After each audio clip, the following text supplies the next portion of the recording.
जय जगन्नाथ बंधुगण एही भिडियो रे आमे जानिबा भाग्यशाली पुओ ओ झियो को चिन्हिबार 40 टी लक्षण गुडिक विषय रे। प्रथम लक्षण जेउ लोकमानंकर बेकरे कला जाई रहिथाए से माने बुद्धिमान होइथांती एवं चतुरतार सहित धन अर्जन करिथांती। 2 नंबर हैला नाकरे कला जाई रहिथिबा लोकमाने स्वाभिमानी होइथांती एवं जीवन रे प्रगति करिथांती। 3 नंबर हैला हातर पापुली मझिरे कला जाई रहिथिबा लोकमानंकर धनर अभाव होई नथाए एवं विवाह परे भाग्य उदय होइथाए।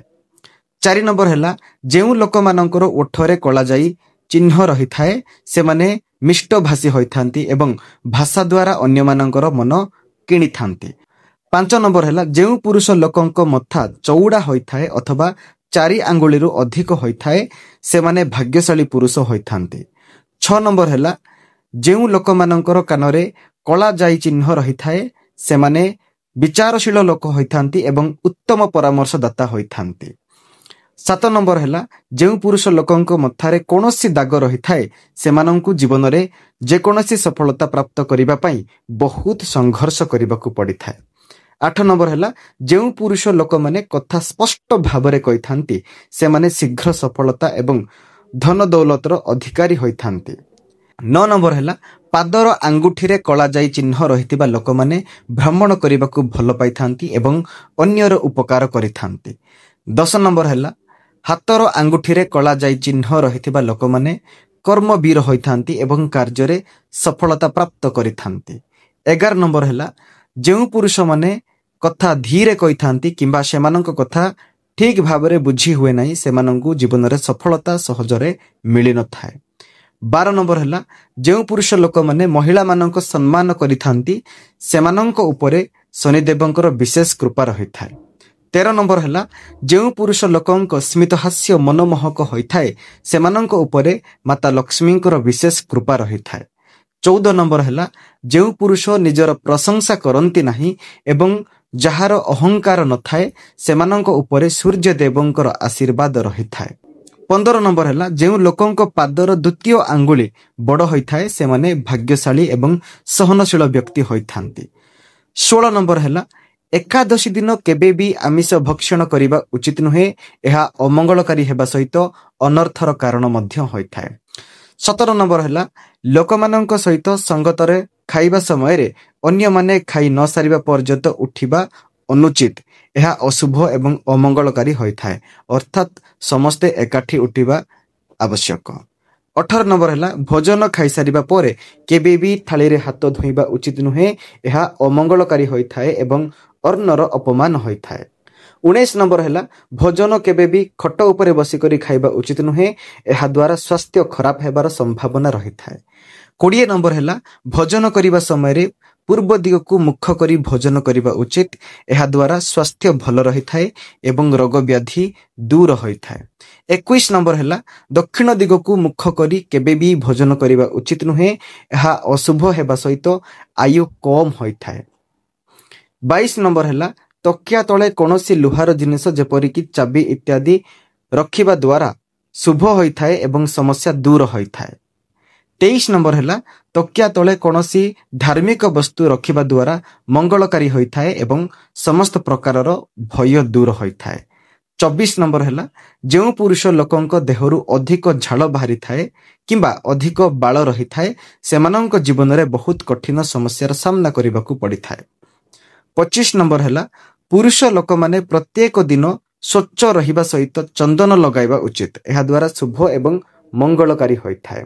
26 नंबर हैला तकिया तले मयूर पंख रखिबा द्वारा शुभ हेबा सहित ग्रह दोष दूर होइथाए एवं उत्तम भाग्य प्राप्ति होइथाए। 27 नंबर हैला तुलसी पत्र तकिया तले रखी सोइबा द्वारा शुभ एवं मंगल होइथाए ता सहित सकारात्मक शक्ति वृद्धि होइथाए। 28 नंबर हैला जेउ पुरुषंकर आखि कला एवं सुंदर होइथाए ता सहित आखि तले कला दाग नथाए से माने भाग्यशाली होइथांते। 29 नंबर हैला तकिया तले पैसा रखी सोइबा द्वारा शुभ होइथाए एवं सकाळु ताकू भिकारी मानंकु दान करिबा द्वारा ग्रह दोष दूर होई भाग्य उज्जवल होइथाए। 30 नंबर हैला केबे भी भांगी जाइथिबा बासन रे किंबा भल भावे सफा होई नथिबा बासन रे खाद्य खाइबा उचित नुहे एहा द्वारा दरिद्रता आसी थाए। 31 नंबर है तकिया तले रसुण रखी शोइबा द्वारा मंगलकारी होइथाए एवं यह सौभाग्य प्राप्त हेबार साहाय्य करिथाए। 32 नंबर है केबे भी अन्य मानक पई रहिथिबा खाद्य खाइबा उचित नुहे किंबा पाखरे थिबा जेकोनोसी प्राणी को भोकिला रखी खाद्य खाइबा अमंगलकारी होइथाए। 33 नंबर है घरर मुख्य द्वार सम्मुखरे तंबा पात्र रे जल भरी करी रखिबा द्वारा शुभ हेबा सहित सौभाग्य प्राप्ति होइथाए एवं दारिद्र्यता दूर होइथाए। 34 नंबर है घरर मुख्य द्वार सम्मुखरे केबे भी अलिया किंबा वर्ज्य वस्तु गदा करी रखिबा उचित नुहे, यह अशुभ होइथाए एवं घरे वास्तु दोष उत्पन्न होइथाए। 35 नंबर है घरे अधिक पुराना जोता चपल रखिबा उचित नुहे, यह द्वारा अशुभत्व वृद्धि होइताए एवं जोता चपल एठी सेठी पकाइबा द्वारा शनि को खराब प्रभाव पड़िबा द्वारा कलह वृद्धि होइताए।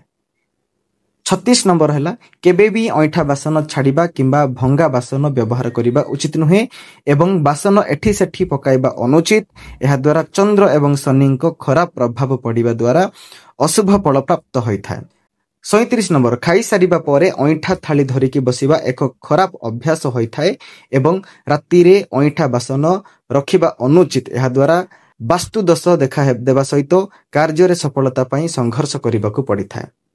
38 नंबर घरे पानी रो अजथा खर्च करिबा उचित नुहे किंबा अपव्यय करिबा उचित नुहे, यह द्वारा चंद्र को खराब प्रभाव पड़िथाए एवं मानसिक अशांति देखा देबा सहित अजथा खर्च वृद्धि होइथाए।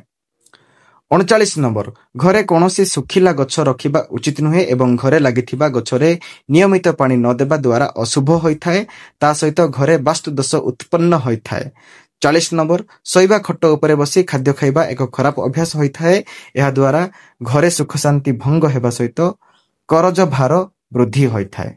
जदि एही भिडियोटी आपनकु भल लागि थाए तेबे निश्चिंत भाबरे लाइक करंतु एवं आपनकर बंधु बांधव मानक सहित निश्चिंत भाबरे शेयर करंतु।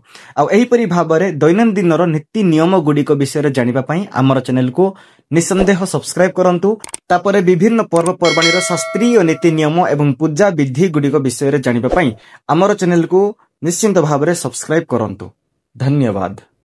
आमे चाहूचु आपण मध्य आमर व्हाट्सएप चैनल सहित जोड़ी हुंतु, कारण आमे एही चैनल माध्यम रे प्रत्येक पर्वपर्वाणीर शास्त्रीय नीति नियम एवं पूजा विधि प्रदान करिथाउ। आपण आम व्हाट्सएप चैनल सहित जोड़ी हेले सेही पूजा विधि रो अपडेट आपण सठिक समय रे पाई परिबे एवं तार लाभ उठै परिबे। व्हाट्सएप चैनल रो लिंक डिस्क्रिप्शन रे दिया जायछि। हाँ आ गोटे कथा, जदि आपण सरल ओडिया भाषा रे भगवत गीता सुनिबाकू चाहुछंती तेबे ताहार लिंक मध्ये डिस्क्रिप्शन रे दिया जायछि।